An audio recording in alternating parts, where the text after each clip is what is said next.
다 같이 부자가 되는 보통 사람 재테크 이야기 이제 시작합니다.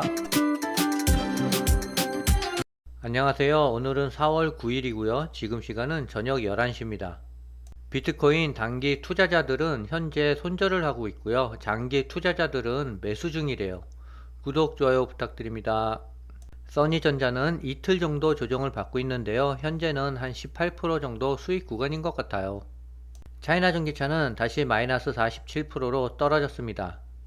BITX는 현재 3% 정도 상승하고 있어서 마이너스 28% 손실 중입니다. 비트코인 기준으로 보면은 이제 14% 정도 손실 구간이에요. 아직까지는 견딜만 한 것 같습니다. BITX는 현재 3.5% 정도 상승하고 있고요. SOXL은 7에서 8% 정도 상승하고 있어요. 관세 전쟁으로 인해 요 며칠 세계의 자산들이 폭락했는데요. 그렇게 오래 갈 것 같진 않습니다. 약간이라도 긍정적인 신호가 일어난다면 V자 반등이 일어날 거예요. 지금은 손절하는 게 아니라 추가로 분할로 매수해야 되는 시점인 것 같아요. 언제나 공포의 구간은 매수 기회였습니다. 써니전자는 3일 정도 급격히 상승하다가 이틀 음봉이 나왔는데요. 두 번의 음봉이 나왔는데요. 개미들의 물량을 받기 위해서 가짜 음봉인 것 같습니다. 양봉 거래량보다 음봉 거래량이 상당히 적어요. 개인은 이틀간 많이 매도했고요. 외국인과 기관은 많이 매수를 했어요. 저는 4월 말에서 5월 초까지는 지켜볼 예정인데요. 6,000원이 넘으면 그때 분할 매도에 들어갈 생각입니다. 지금은 느긋하게 지켜보려고요. 차이나 전기차도 오늘 급락을 했다가 밑꼬리를 말아 올렸어요. 비트코인은 현재 77,700달러인데요. 마무리는 어느 정도 된 것 같아요. 더 이상의 하락보다는 행보와 상승이 나올 것 같습니다. 알트코인도 무차별적으로 하락했는데요. 인내심을 갖고 기다려 봐야 될 것 같아요. 알트코인은 전체적으로 마이너스 52%까지 내려갔어요. 도지코인은 마이너스 8%가 됐고요. 시바이누는 마이너스 65%, 비트토렌토는 마이너스 64%, 램은 마이너스 45%, 디카르고는 마이너스 32%고요. 이캐시는 마이너스 67%, 캐딘 어둑트월드는 다시 마이너스 78%까지 내려갔습니다. 투자한 모든 종목들이 마이너스예요. 장대비가 엄청나게 내리고 있습니다. 이렇게 많이 하락을 했는데도 별로 걱정은 되지 않습니다. 제 자신이 하락에 무감각해진 건지 연말에 상승을 믿고 있어서 마음이 편안한 건지 그거는 알 수 없는 것 같아요. 지금으로서는 제 자신의 운을 믿어보는 수밖에 도리가 없는 것 같습니다. 원달러 환율은 오늘 최고 1480원을 돌파했었어요. 이러다가 1500원도 돌파할지도 모르겠어요. 올해는 곡간의 곡식을 아껴 먹어야 될 것 같아요. 세계 경제는 물론이거와 특히 우리나라 경제는 더욱더 어려울 것 같아요. 주식의 초고수들은 채권 TLT를 매수했고요. 두 번째로는 테슬라 2배 레버리지, 채권 레버리지 TMF와 스트리티지, 로켓램, BITU 등을 매수했대요. 중국 정부는 10일부터 미국 제품에 대한 관세를 기존의 34%에서 50%를 추가해서 총 84%를 올리겠다라고 발표했습니다. 중국 국무원 관세위원회 사무국은 4월 10일부터 미국산 제품에 대한 관세를 34%에서 84%로 인상한다라고 발표했어요. 속보가 또 하나 떴는데요. 유럽연합은 15일부터 미국 수입품에 대해 최고 25%의 관세를 추가한대요. 세계는 관세 3차 대전이 일어난 것 같습니다. 하지만 이러한 관세 정책은 오래가지는 못할 거예요.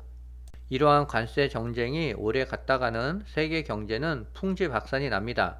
그리고 서민들의 생활은 지옥이 될 거예요. 중국이 미국과 끝까지 싸우겠다라는 의지를 불태웠대요. 미국이 9일 중국에 104% 추가 관세를 부과하자 중국이 달러당 위안화 환율을 10개월 내 최고 수준으로 높였대요. 미국의 상호관세 부과에 위안화 평가 절하로 맞선 것이라고 합니다. 중국의 인민은행은 이날 달러당 위안화를 환율 전날보다 0.04% 올린 7.2 위안으로 고시했어요. 2023년 9월 이후 최고치래요. 중국 정부가 위안화 평가 절하에 나선 것은 미국의 고율 관세로 타격이 불가피한 수출 기업을 지원하기 위해서라는 분석이 나오고 있어요. 현재는 대미 수출이 사실상 불가능하게 되었고요. 위안화 가치를 낮추면 관세 충격을 일부 상쇄할 수 있다라는 평가입니다. 트럼프 대통령의 두 핵심 측근이 관세 정책을 놓고 정면으로 충돌했대요. 트럼프 행정부 내에서도 관세 드라이브에 제동을 걸어야 한다는 목소리가 나오고 있는 것으로 분석되고 있대요. 일론 머스크는 트럼프 행정부의 관세 책사로 불리는 피터 나바로 백악관 무역제조 고문을 향해 벽돌 자루보다 멍청하다라고 강하게 비난했어요. 나바로가 최근 CNBC 방송에 출연해 일론은 자동차 제조업자가 아니라 단순한 조립업자라고 말했습니다. 일론 머스크는 값싼 외국산 부품을 원한다라고 비판한 데 대한 일론 머스크의 반격이래요. 암호화폐 전문 매체인 코인게이프에 따르면 자산 운용사 21세이어가 하우스 오브 도지와 전략적 제휴를 맺고 세계 최초의 도지코인 ETF 출시에 나선대요. 해당 상품은 스위스 SIX 증권거래소에 상장될 예정이라고 합니다.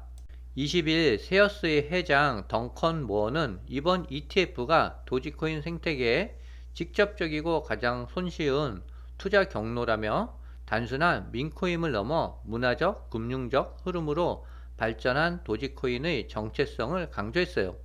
하우스 오브 도지 자문위원은 이번 협력을 통해 도지코인이 전 세계적으로 통용될 수 있는 기반을 마련한 것이라며 규제 아래에서의 제도권 편입이 필수적이라고 설명했습니다.